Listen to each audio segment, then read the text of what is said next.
Assalamualaikum warahmatullahi wabarakatuh. Alhamdulillahi rabbil alamin. Wassalatu wassalamu ala asyrafil mursalin Sayyidina wa nabiyyina Muhammad ibn Abdullah Rasulil Amin wa ala alihi wa sahbihi ajma'in. Hadirin yang dirahmati Allah subhanahu wa ta'ala sekalian, Zawiyah Nasiriyah adalah merupakan pusat pengajian yang didirikan pada tahun 2020 di Kampung Pinang, Kedah Darul Aman. Dan Zawiyah Nasiriyah ini adalah merupakan tempat mengumpulkan para pelajar yang mengikuti manhaj, khususnya manhaj para ulama Al-Azhar Al-Sharif di dalam mencetak para ilmuwan. Zawiyah adalah istilah kepada tempat pengajian, tempat tarbiyah, tempat suluknya para sufi, tempat memberi makan kepada fuqara, dan juga merupakan tempat pengajian ilmu bagi membina kepribadian seorang pelajar yang akan menjadi generasi para ulama yang akan datang. Dan Zawiyah Nasiriyah dinisbahkan kepada Nasiriyah itu kepada ayahanda saya, iaitu Abdul Nasir Haji Abdullah, yang merupakan pewakaf terbesar bagi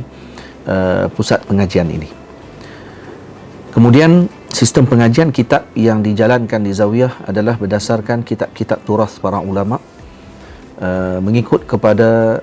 bidang ilmu yang diwajibkan bagi para penuntut ilmu mempelajarinya. Pada sudut ilmu nahwunya, ilmu sarafnya, ilmu fikihnya, khusus dalam mazhab kita Syafi'i, dalam ilmu tauhid, dalam ilmu sirah, ilmu tasawuf, ilmu adab, ilmu mustalah hadis, dan juga ulumul Quran juga dipelajari mengikut kepada peringkat berdasarkan tahun yang telah ditetapkan. Dan Zawiyah Nasiriyah menetapkan pengajian di sini selama 4 tahun kepada pelajarnya, para santrinya,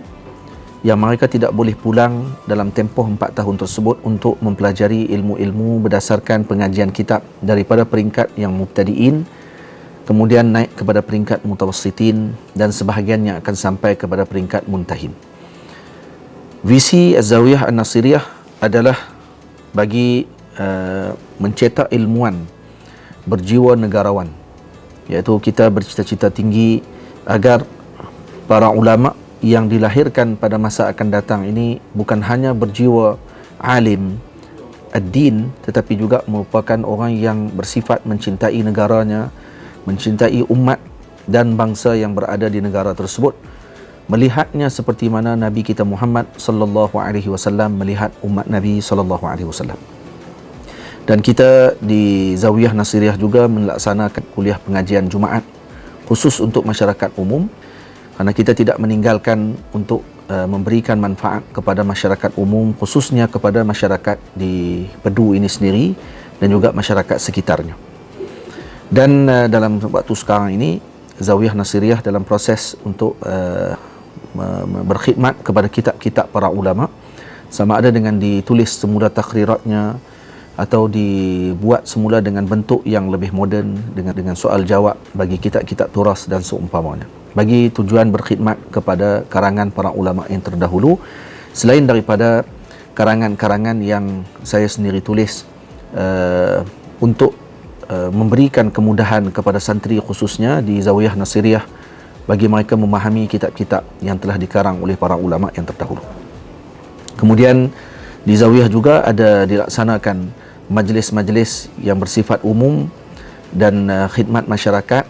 seperti majlis korban dan maulid dan seumpamanya, kita lakukan dan kita laksanakan di Zawiyah Nasiriyah. Dan alhamdulillah sekarang Zawiyah Nasiriyah sudah mula mengorak langkah dalam pembinaan Masjid Agung Zawiyah, Masjid Agung Ahmadi, tempat duduk ataupun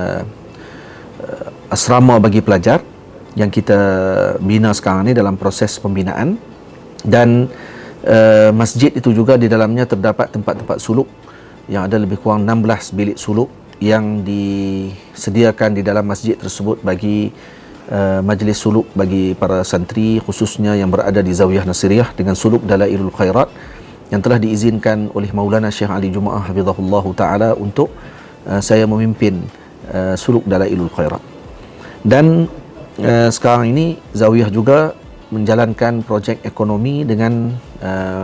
memulakan dengan penanaman pokok pisang sebanyak 6 kawasan yang seluas 6 relung yang telah diwakafkan oleh ayahanda saya Haji Abdul Nasir bin Haji Abdullah sebelum beliau wafat untuk projek bagi Zawiyah Nasiriyah, kerana semua tanah wakaf yang diwakafkan oleh ayahanda saya itu adalah untuk pembangunan dan kemasukan kepada Zawiyah Nasiriyah. Sebelum kita mendirikan dan membina tempat penginapan ataupun pondok bagi warga Mas, insya-Allah pada masa akan datang, kita mulakan dulu di tanah tersebut dengan projek projek pisang, dan moga-moga itu akan menjadikan sumber ekonomi bagi Zawiyah Nasiriyah insya-Allah. Dan mohon doa semoga segala apa yang dijalankan di Zawiyah Nasiriyah ini akan diberkati oleh Allah Subhanahu wa taala, diberikan dengan panduan dan diberikan dengan kebaikan dan barakah berkat Nabi kita Muhammad sallallahu alaihi wasallam, dan berkat wakafnya orang ramai yang kesemuanya berkeinginan untuk melihat pembangunan pendidikan Islam ini akan terus membangun. Dan kita berpegang dengan pegangan yang telah disebutkan oleh Maulana Syekh Ali Jumaah hafizahullah taala, al-insan qabla al-bunyan, as-sajid qabla al-masajid, iaitu membina manusia sebelum bangunan-bangunan didirikan, dan membina orang-orang yang sujud kepada Allah sebelum masjid itu didirikan. Moga-moga semua cita-cita ini akan diperkenankan oleh Allah dan diberikan oleh Allah dengan kemudahan. Wa sallallahu ala sayyidina Muhammad wa ala alihi wa sahbihi ajma'in walhamdulillahi rabbil alamin.